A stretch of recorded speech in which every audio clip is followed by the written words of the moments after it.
Uou, salve galera, muito boa noite pra você, conectado na Record News Santa Catarina. Vou te dizer, estás muito bem acompanhado, my friend. Primeiro pela gurizada boa aqui do Conexão ND, também pelo nosso convidado de hoje, Fernando Nienkotter, que produziu e atuou no documentário Caminhos do Alasca, mas já tô descobrindo que tem muito mais coisa por aí. Esse vai ser nosso assunto de hoje. Fernando, muito legal te receber hoje nos estúdios do Grupo ND. Boa noite.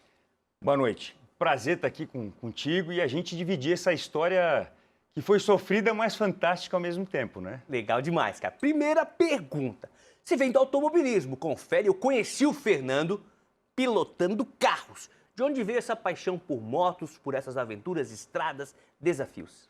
Na realidade, comecei a correr de kart lá em 1986, depois a gente correu Fórmula Ford, que era aqui até na Passarela Nego Querido, foi bem interessante essa época, né? Assisti? Besk, o carro do Besk, quem lembrar, então era eu que estava correndo naqueles carros. E depois a gente partiu para tentar outros estados, outros países, inclusive. Tentei ir para os Estados Unidos, para a Europa e tal. Mas o que acontecia? O meio de transporte mais barato era a motocicleta. E da minha infância, vinha com 12, 13 anos andando de mobilete, que ainda era bairro. Lá na Praia da Daniela tinha uma turminha que a gente se reunia para andar de mobilete para um lado e para o outro. Não tinha essa cobrança e também essa quantidade de fluxo de carro que tem hoje, né? Então era uma diversão. E depois, com 18 anos, a hora que tirei a carteira, a primeira coisa foi pensar numa moto. Então, desde moto, uma DT 180 da Yamaha, moto esportiva, depois migrei para custom e chegando nas Big Trails que me possibilitaram fazer essas viagens incríveis, como essa que eu fiz do Caminhos do Alasca, que fui do Ushuaia até Anchorage e subi até o final, na realidade, onde termina as estradas em Prudhoe Bay, no Alasca. Então foram 73 dias de muita emoção, conhecendo 16 países, muita cultura. Então foi um momento muito legal, foi uma experiência que eu vivi única na minha vida. Primeiro eu descobri o Caminhos do Alasca, documentário, vídeo, mas temos o livro também. É basicamente a mesma coisa aqui em forma de fotos, de histórias? Sim, na realidade eu quis retratar no livro Caminhos do Alasca, primeiro, ser um livro maior, um tamanho legal, com fotos ilustrativas para a pessoa, quando estivesse fazendo a narrativa no livro do meu diário de bordo, do que aconteceu dia a dia, tivesse foto para ilustrar. Então é aquele livro que eu penso que a pessoa vai ter na estante, que vai ter na sala ali, que vai estar contando a história, ou até mesmo como manual para a pessoa que quer ir para o Alasca. Hoje é incrível, eu recebo todos os meses mais de 100 direct de pessoas que querem resgatar a história, saber qual foi o percurso, aonde é que vai e que o sonho deles é ir para o Alasca. Então, isso é muito interessante, né? A recíproca das pessoas com a gente, né? A identificação. Legal. Caminhos do Alasca, o documentário. Essa aventura surgiu quando na tua vida, Fernando? Quanto tempo de planejamento, de preparação? Você falou, foram 73 dias, né? Era uma próxima pergunta minha, quanto tempo durou, né? E qual foi a distância percorrida Floripa-Alasca? Vamos lá. Foram 1 ano e meio de preparação. Na realidade, em 2015, eu saí com a minha esposa sozinho para ir até Ushuaia de moto. Chegando lá, a gente foi uma viagem maravilhosa, só nós dois. O pessoal, pô, não tem medo de furar um pneu, mas eu estava preparado. Eu sempre me preparei com mecânica, por ser piloto, então por entender muito dessa situação de moto, eu não me apertaria. Então, sempre vi o que precisaria, as necessidades. Então, essa experiência me colocou num caminho tranquilo. E o que acontece? A gente foi até lá, chegando lá no Parque Lapataia, fim do mundo, né? Tinha lá a placa. E no final da placa estava assim, Alasca, 17.848 quilômetros daqui. Eu olhei para minha mulher e falei, não, é para lá que eu vou, meu próximo desafio. Não, tu é louco? Eu falei, não, vou. E aí ela me apoiou, a gente voltou para Floripa, comecei a pesquisar. Então foi 1 ano e meio de ler livros, para saber quais eram os melhores caminhos, como é que eu ia fazer um documentário, como é que eu ia me preparar. Então eu tive que fazer várias coisas. Eu tive que fazer um mini curso de teatro, tive que aprender a manusear drone, manusear as câmeras, né? Para gravar, como é que ia fazer, as GoPro, quais eram os melhores ângulos. Então eu comecei a pesquisar, a estudar, a atuar também, para mim ver como é que eu ia gerar. No início, a ideia era só virar um documentário pessoal. Mas quando eu levei meus primeiros amigos para ver depois da edição, não, tem que botar no cinema. E aí a gente passou no cinema aqui em Florianópolis. Aí foi para Porto Alegre, foi para Curitiba, foi para São Paulo e o Travel Box me chamou. E eu fui cair na televisão com esse documentário E aí a coisa foi acontecendo. Hoje tem uma produtora, tem uma galera trabalhando que só para produzir o meu documentário e também alguns esportes de ação, a gente também grava algumas coisas, é especialista nisso, se chama Discovery Adventure Brasil. Então a gente acabou indo para outros segmentos, né? Então foi bem legal. Então hoje eu estou atuando nesse ramo de aventura com parceria de grandes fábricas como a Givi na Itália, o Pine Star, então a própria Yamaha que tem nos apoiado bastante. Então acabou virando da paixão um negócio, foi muito interessante isso. Quando eu assisti no YouTube, né, o documentário está lá, já tinha quase 1 milhão de visualizações, é isso? É isso aí, estamos batalhando até. Peço para que você assista ali, dê o like lá no Caminhos do Alasca, está com o Fernando Nienkotter, ou se procurar Caminhos do Alasca, vai aparecer também na timeline. Estou eu lá com o capacete, dá o clique, são quase 2 horas e meia de muita emoção e com tudo o que acontece na história, que não foi um negócio simples, fácil de chegar até lá. Então eu vivi momentos de insegurança, de medo, de quase tomar tiro, então a coisa foi bem séria para chegar até o processo final. E sem falar que um amigo meu, faltando 50 milhas para chegar no final, ainda quebrou a perna. Eu fui o único dos 3 que a gente estava do início ao final da aventura a chegar realmente a cumprir de ponta a ponta as Américas. Então, tudo isso tem um quê a mais de emoção do documentário. Eu acabo dando bastante palestras para vários grupos, tanto no Brasil quanto fora. E sempre os últimos minutos do documentário eu coloco para mostrar a transformação que aconteceu na minha vida. Então, legal. É bacana, então eu convido vocês a assistirem, deixar o like lá, que é bem bacana. Vamos dar uns spoilerzinhos, a gente tem algumas imagens do documentário, que vão passar durante a entrevista. Na largada, muita gente teve ali naquele momento, nós já estamos assistindo aí, muita gente teve ali contigo nesse momento, né? Como foi isso aí? Esse pessoal foi contigo até onde? Eu sei porque eu assisti, né? Mas pra você contar pra galera. Vamos lá. E eram quantas pessoas na equipe? Porque eu sei que tinha uma equipe de apoio também, que não aparece nas imagens. Na equipe de apoio, na realidade, foi assim, toda essa turma e a equipe de apoio só foi até o Atacama. Certo. Por quê? Aqui do lado. Exatamente. Então, era menos de 1/3 da viagem. E dali para frente foi onde a gente se dividiu, ficou eu, o Daltro e o Miguel, e aí foi onde eu produzi, basicamente, gravei tudo sozinho. E que isso tem uma média mais ou menos de 800 quilômetros diários de estrada. Tu imagina, ter que pilotar, parar, gravar, produzir, pensar como é que ficaria tudo. Então, foi muito desafiador. E a gente foi, meus amigos do motoclube na época que eu participava, pessoal, não, Fernando, até o São Pedro do Atacama nós vamos contigo, não abrimos mão. Então foi muito gostoso esse primeiro momento da viagem, todo mundo junto, curtindo o hotel, junto, foi muito divertido. Então deu um gás a mais na expedição. Mas a hora que a gente saiu sozinho, só os 3, dali para frente, aí eu senti um pouco o peso da responsabilidade do que a gente estava assumindo e os riscos também. Que tipo de moto você pilota, Fernando? Ou melhor, que tipo de moto você pilotou nessa viagem? Nessa viagem eu fui com uma Triumph 1200 Adventure. Foi completa, eles foram de BMW. Ambas tinham assistência técnica em toda a América do Sul, América Central, América do Norte. Eu não tive nenhum tipo de problema técnico maior. Apesar de no segundo dia ter caído num buraco e estragou a roda. Vamos falar sobre isso, a gente arrumou e tal. Mas achamos a solução, depois levaram uma roda, tive muito apoio também da Triumph, né, até local, foi bem interessante assim na época. E hoje eu tô com a Yamaha, né, então hoje a Yamaha é minha patrocinadora também, mas no momento foi isso, foi muito bom, eu não tenho nada que reclamar, foi bem legal. Me ajuda aí, Brasil, Paraguai, Argentina, daí passa pela América Central, México, como é que é? Então, para Brasil, aí fui para o Paraguai, Argentina, Chile, Bolívia, que a gente queria passar pelo Salar de Uyuni, né?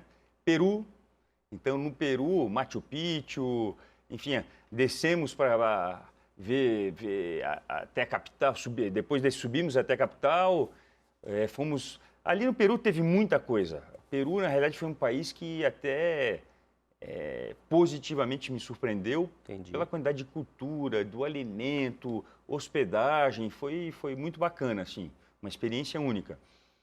Depois para o Equador, e do Equador a gente subiu, foi para Colômbia, que é outro país que me surpreendeu, porque a gente tem um preconceito da Colômbia de, pô, é perigoso, guerrilha, tal. Nada, eu encontrei um país extremamente moderno, aí, uma hotelaria maravilhosa, pessoas acolhedoras, ainda tem um exército na rua Mas eu acho que aquilo ficou como para dar uma sensação de segurança para as pessoas que estão viajando, mas zero problema, não me pararam nenhuma vez, não me questionaram.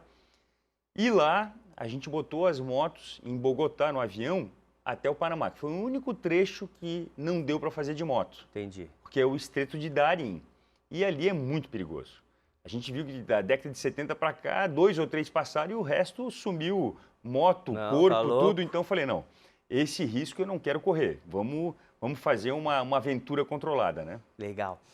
Muitos buracos sul-americanos pela pista. Teve um buraco já nos primeiros quilômetros, hermanos, já para te apresentar. Teremos obstáculos também. Foi difícil. Foi essa história que você contou do pneu. A gente passou o Paraguai e resolvemos ir um pouco mais adiante na Argentina. E aí, para ser mais rápido, eu escolhi uma estrada alternativa que era mais rápida. Conclusão, naquela faixa lá, tinha um quadrado de fora a fora, de uns 3 metros por uns 5 de largura, que era a faixa inteira, com uns 30 centímetros de degrau. Era à noite, escuro, sem nenhuma iluminação, com a moto lá 100 por hora, deu uma pancada, não sei como não me derrubou. O Dalton que estava comigo chegou a cair o alforje traseiro dele, a gente teve que... E a roda virou um 8, né? Então, eu tive que botar o compressor, não encher a roda, andar com o pneu vazio até chegar numa hospedagem que a gente ficou. E no outro dia, quando amanheceu, por sorte, tinha uma borracharia na frente. Mas fizemos um remendo que eu tive que andar 800 quilômetros a cada 30 minutos, encher o pneu e continuar enchendo, porque esvaziava. Tá tudo no documentário. Tá tudo, tem que assistir ali, porque realmente foi... Já no segundo dia, já pensei, meu Deus, se no segundo dia aconteceu isso, o que imagina lá pelos 70º dia, né? Como é que vai ser? Fernando, hoje a tecnologia está muito presente, né, em uma aventura desse tipo. Não digo somente nas motocicletas, mas também, como você falou, nas câmeras de vídeo, o GPS, o celular. Vocês tinham internet nos smartphones, ela foi funcionando? Conta mais pra gente, porque tem uma turma aí que não vive sem, né? Não vive sem a internetzinha, sem a rede social, vai viajar contigo, vai perguntar, vai ter internet, Fernando? Como é que foi esse lado? Na realidade, assim, em todas as estradas não tinha. Eu fiz um plano dos 3, fui o único que fez um plano que o meu chip, cada país... Ia cobrindo. Tinha uma cobertura. Mas no final eu quase não usufruí. Por quê? Porque quando eu chegava nos hotéis, a gente conectava no Wi-Fi e aí ia planejar as coisas. Mas também, alguns momentos de roubada, que eu estava numa cidade que tinha conexão, achar um hotel ou modificar um negócio. Então, isso ali acabou ajudando bastante. A gente está vendo algumas imagens aí na tela. E a tecnologia, muitas câmeras. Quantas câmeras eram? Na realidade, que eu levei, né? Da minha parte, eu levei 2 câmeras, mais ou menos uns 4 jogos de lentes diferentes, específicos para vídeo, né? E umas para fotografia, e 8 GoPro. Então, e um drone. Então, foi bastante coisa que tinha que lidar. Carregar isso todos os dias, quantidade de baterias. Então, cartões de gravação de memória. Tinha que baixar e passar para o HD, levar computador. Então, assim, tu imagina chegar 10 horas da noite cansado e ter mais 2, 3 horas de trabalho e aí dormir ali 4, 5 horas para continuar. Então, o acúmulo dos dias que foi realmente o grande desafio aí de a gente conseguir concluir a expedição. Eu assisti o documentário, né, e queria dizer que curti muito, cara, a história, o roteiro e a edição. Gosto muito de vídeo, então presta, ó, você tá vendo na tela aí, na edição desse vídeo. Ficou bem dinâmica, com muitas soluções legais, como os clipes, né, que retratam alguns trechos da aventura. Teve um trecho que eu curti demais, é esse aí que tá passando. Dá pra aumentar um pouquinho o som, será a produção, só pra gente curtir um pouquinho?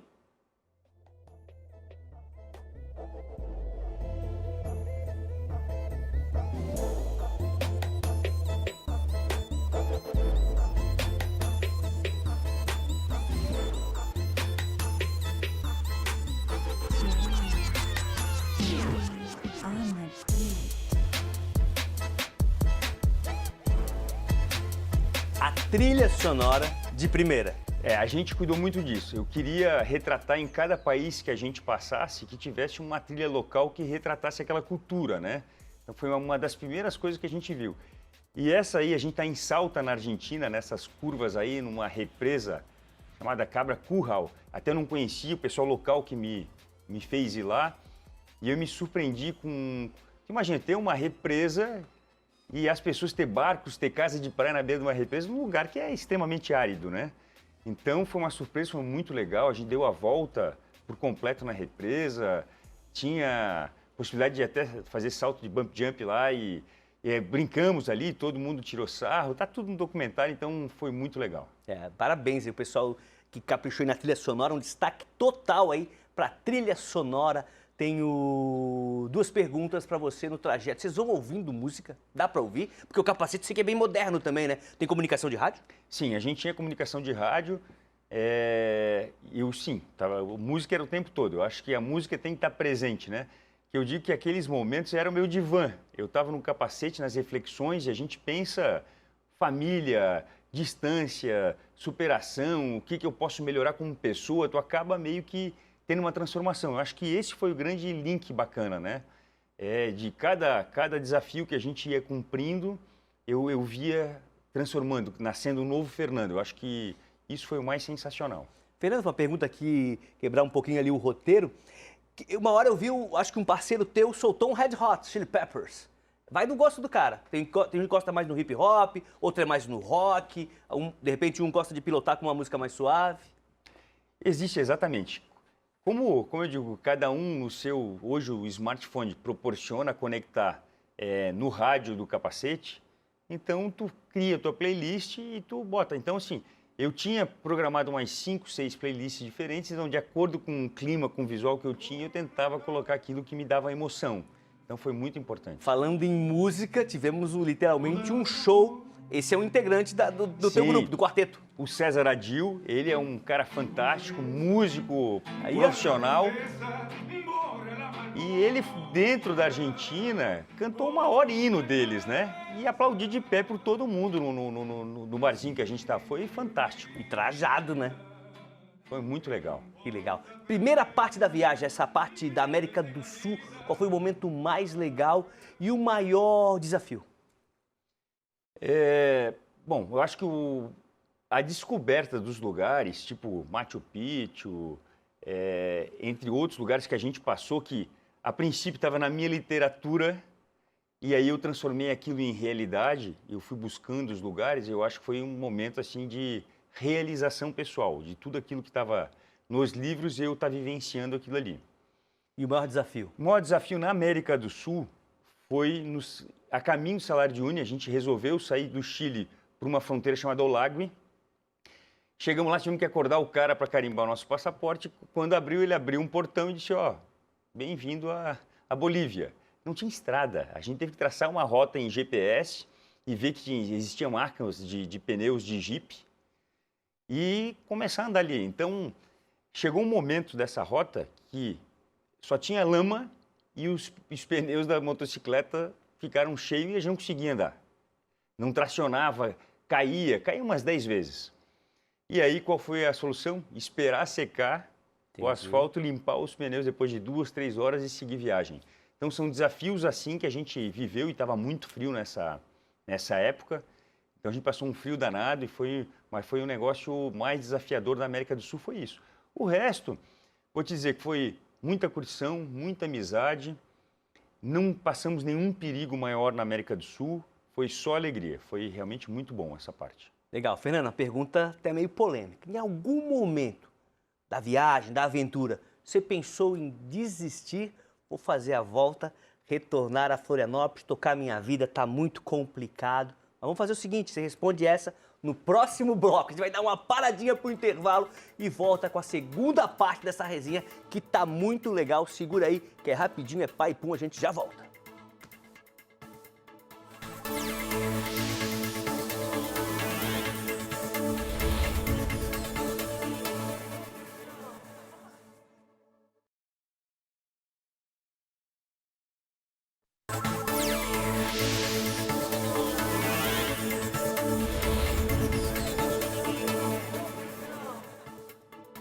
Uou! Estamos de volta com o segundo bloco do Conexão ND. Hoje recebendo o piloto, documentarista, aventureiro, motociclista, administrador, empresário. Eita, vai faltar espaço nesse bloco para a gente bater tanto papo. Fernando Nincotter, que lançou o documentário e o livro Caminhos do Alasca. E esse é o nosso assunto de hoje. No último bloco, lancei a pergunta. Em algum momento da aventura, Fernando, você pensou em desistir? Com vocês, a resposta.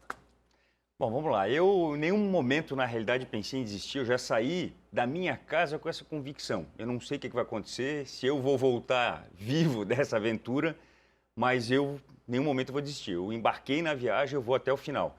Então, eu estava com essa cabeça uma convicção muito firme, apesar de todas as dificuldades que foi apresentando depois, principalmente quando a gente entrou na América Central. É mais complicado. Bem mais complicado. As fronteiras da América Central. Primeiro, quando sair de Bogotá, da Colômbia, para o Panamá, que tu já pula o Estreito de Darien, por toda a dificuldade que é, em função de ex-guerrilheiros, é uma terra de ninguém. Então, ali tu não consegue passar. Então, foi o primeiro desafio e caímos no Panamá. E no Panamá, a gente teve uma imagem negativa, que a gente teve uma situação de os policiais virem pedir propina. E foi a primeira vez na viagem. Entendi. Então a gente viveu esse momento de propina ali dos policiais, foi terrível. E no final do terceiro que veio pedir, eu explodi. O cara falou, não, então vou te dar uma dica, encosta aí, espera umas 2, 3 horas, tem mais 10 te esperando para ganhar grana, porque está sabendo que vocês estão pagando. Então foi um momento assim, teve um momento assim meio de decepção. Depois a Costa Rica foi maravilhosa e a gente foi seguindo pela América Central. A maioria das fronteiras, meninos e meninas querendo cobrar alguma coisa, os pais interagindo com o pessoal da alfândega para ter uma vantagem financeira. E qual era a deixa deles? Se você não pagar para nós, vai ficar 7, 8 horas esperando. Vai passar, mas vai demorar 7, 8 horas. Se pagar em 1, 2 horas está liberado. Então a gente acabava ficando preso nesse sistema que eles fazem com todo mundo que está de fora de moto, de carro. Então é um negócio complicado. Mas em Honduras foi que o bicho pegou, porque um país que a gente viu praticamente estava em guerra civil na época, né? E crianças de 12, 13 anos, com 12 cano cerrado, segurando no meio da rua, tu não sabia se uma criança dessa, sem discernimento, né, ia te dar um tiro ou não, pedindo dinheiro para tapar o buraco da estrada, e até que chegamos num posto de gasolina, e lá tinha 4 seguranças extremamente armados, e isso a gente até ficou surpreso. Falou, pô, mas por que tem isso tudo, né? E aí não demorou a resposta, né? 10 minutos parou uma caminhonete antiga lá na nossa frente, já puxou a arma para mim e já falou, olha, passa tudo de valor que você... Eu falei, não, calma. Fui conversando e chegamos num acordo. Dei lá pro cara uma grana e no final o acordo foi o seguinte, ó, vou te dar meia hora. Se em meia hora eu te encontrar, eu vou te matar, vou botar num buraco a moto, teu corpo, vou tirar tudo que é de valor e nunca mais ninguém vai encontrar vocês. Então foi aquele momento ali que eu disse que eu imagino que desandou, principalmente o emocional. O emocional quase que ali... o documentário vira um filme de terror. Exatamente. Então ali, quando a gente passou nos países subsequentes, mesmo que não tivesse todo esse medo, a gente passou por um medo... Ficou apreensivo. Até entrar no México, na América do Norte, que daí já mudou tudo parcialmente. O México foi maravilhoso, lugares que eu sonhava em conhecer, Acapulco, lá onde o Elvis Presley cantava, os caras mergulhando, então a gente foi Cidade do México, Guadalajara, Cidade de Tequila, como é que é o processo da tequila. Então a gente passou por muita coisa que foi muito bacana, que a gente conheceu, mas ao mesmo tempo tem uma história que a gente foi na cidade do El Chapo sem querer, entramos, no caminho o exército nos deu uma geral, a gente não sabia por quê, e eu tinha reservado um hotel no Booking, e sem querer esse hotel... realmente estava lá os caras e era da facção. Certo. Na hora que a gente foi entrar na cidade, os caras nos renderam, perguntaram quem que a gente era, o que a gente está fazendo ali, e no meio das barricadas e do negócio, nos conduziram até o hotel. Chegaram lá, nos levaram para a cobertura do hotel, e eu falei, ó, não vou pagar mais por isso. Os caras, não, fica tranquilo, tá? Por nossa conta. Levaram nós à noite para ver um show de mariachi, a gente não podia gravar nada. E até no outro dia a gente ia embora, que eu dei graças a Deus. Foi um momento assim também de tensão, porque quando a gente lida com uma situação dessa, mas nos atenderam bem e de volta à estrada, imagina a geral que nós tomamos no Exército e dá a explicação o que a gente está fazendo lá. Eu falei, olha, tinha uma reserva, como é que eu queria ir embora e os caras não deixaram ir embora. E a realidade foi bem essa mesmo. E depois a gente atravessou para os Estados Unidos, e pegamos um deserto danado, 53, 54 graus a temperatura, então foi extremamente cansativo, extenuante, né? Fomos a Tucson, Phoenix e depois até Los Angeles. E aí, entrando nos Estados Unidos, apesar desse calor, tudo continuando em Los Angeles, né? Foi uma maravilha, foi um momento de a gente relaxar, foi um momento que eu tinha combinado com a minha esposa e meus amigos com as esposas deles de irem até lá e rodaram 15 dias com a gente. Aí as imagens de Los Angeles. Então foi muito legal. Aí, ó, Homem-Aranha tava lá? Homem-Aranha. Pessoal bom. Então foi legal, é bem na frente do Teatro Kodak, né, onde entrega o Oscar, né? Então a gente foi dar uma passeada por lá.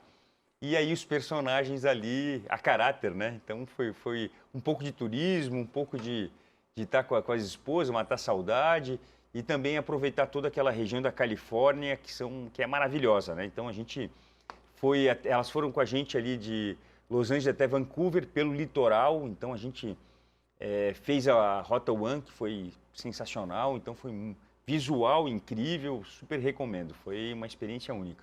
O Alasca acabou sendo aí um destino, ficou famoso, né, no teu livro, no documentário, até pelo tamanho desse desafio, né, o documentário gravado.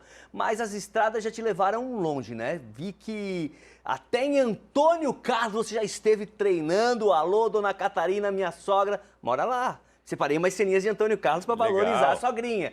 Foi um dia de treino? É isso? Foi. Na realidade, antes de eu sair, eu sentia que não estava redonda a forma que eu gravava, como é que eu tinha que cortar.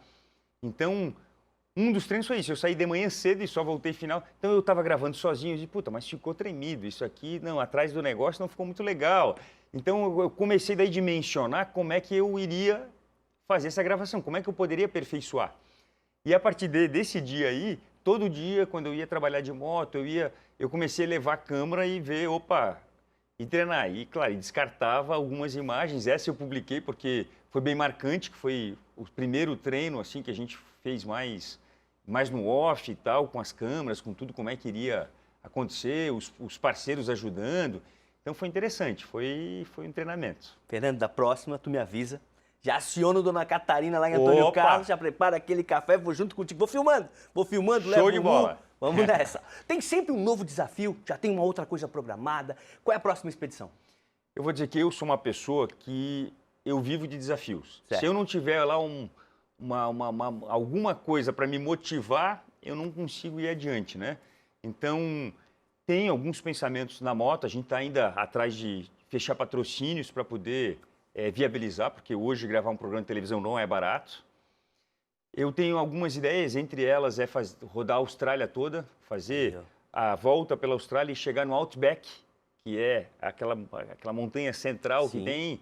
Então seria um desafio muito bacana, mas é uma viagem de quase 40 dias, tudo em dólar, passagem aérea, levar a equipe, uma parte da equipe reduzida tem mais um custo, carro off-road, apoio, então assim, realmente é um negócio bem desafiador. Então a gente está atrás de correr atrás desse sonho aí, de realizar isso aí. E também, paralelo a isso, eu gosto dos esportes, tudo que é tipo de esporte, né? Sim.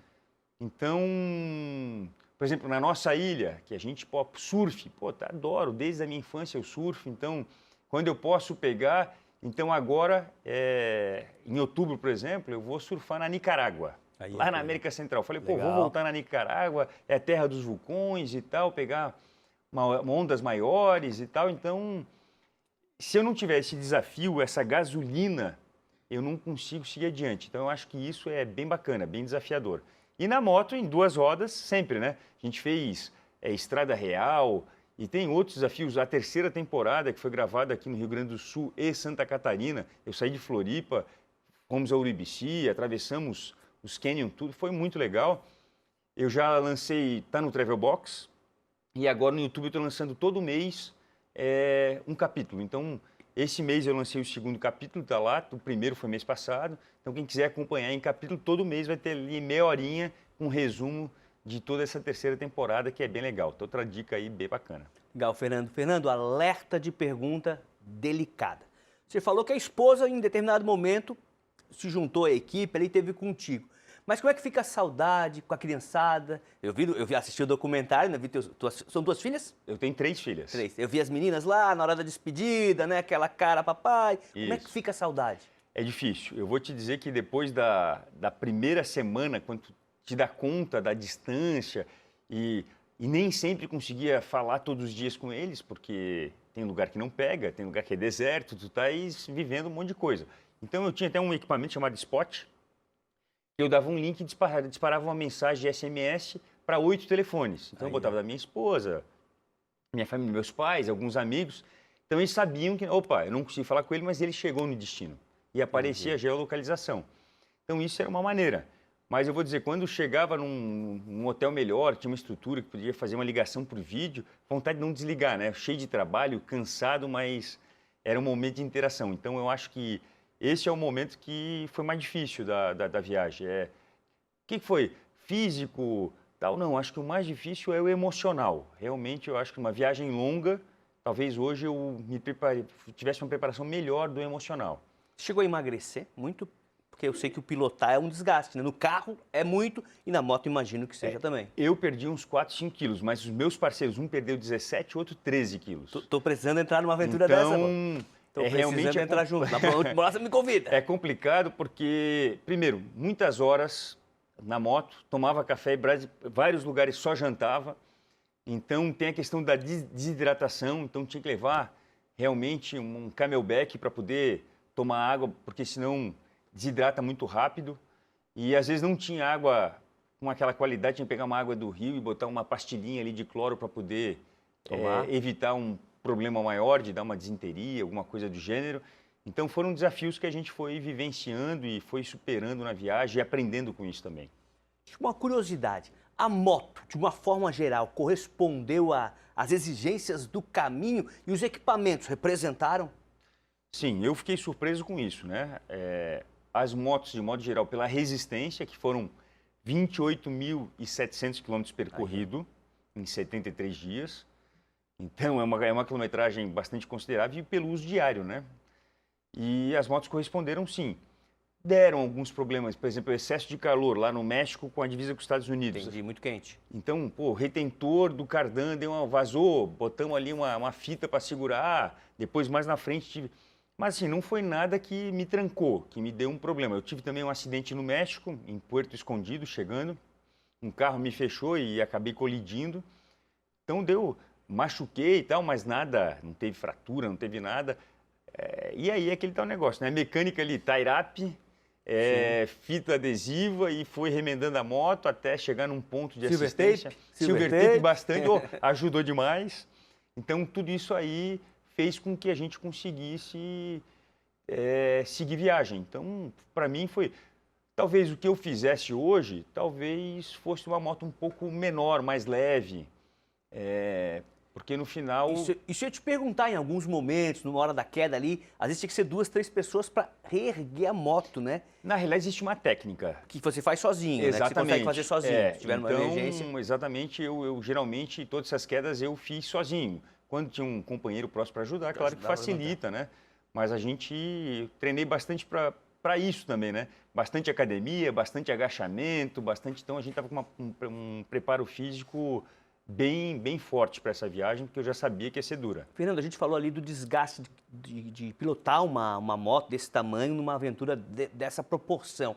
Quantas horas é possível um piloto pilotar uma Big Trail em diferentes tipos de pistas? Imagino, vai mudando a pista, vai mudando o terreno, com diferentes técnicas de pilotagem. Humanamente falando, quanto tempo o cara consegue aguentar assim? Vamos tocar hoje 10 horas.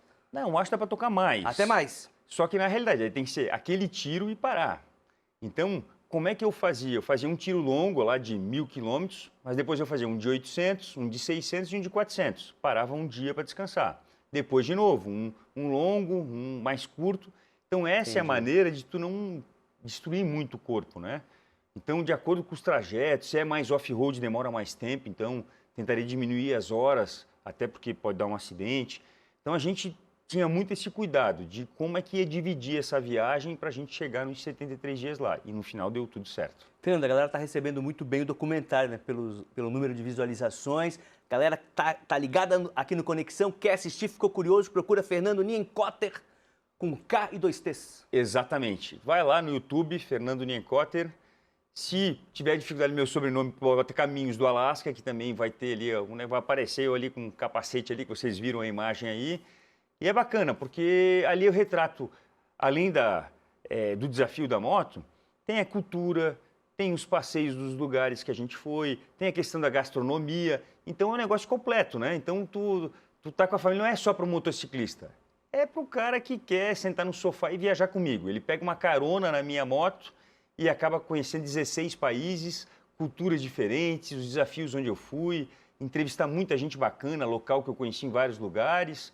Então, gente, convido vocês para vir na minha garupa e curtir todo esse documentário. Fernando, rapidinho, estamos terminando a conexão de hoje, que foi muito legal esse bate-papo. Onde é que o Fernando se imagina daqui a 10 anos?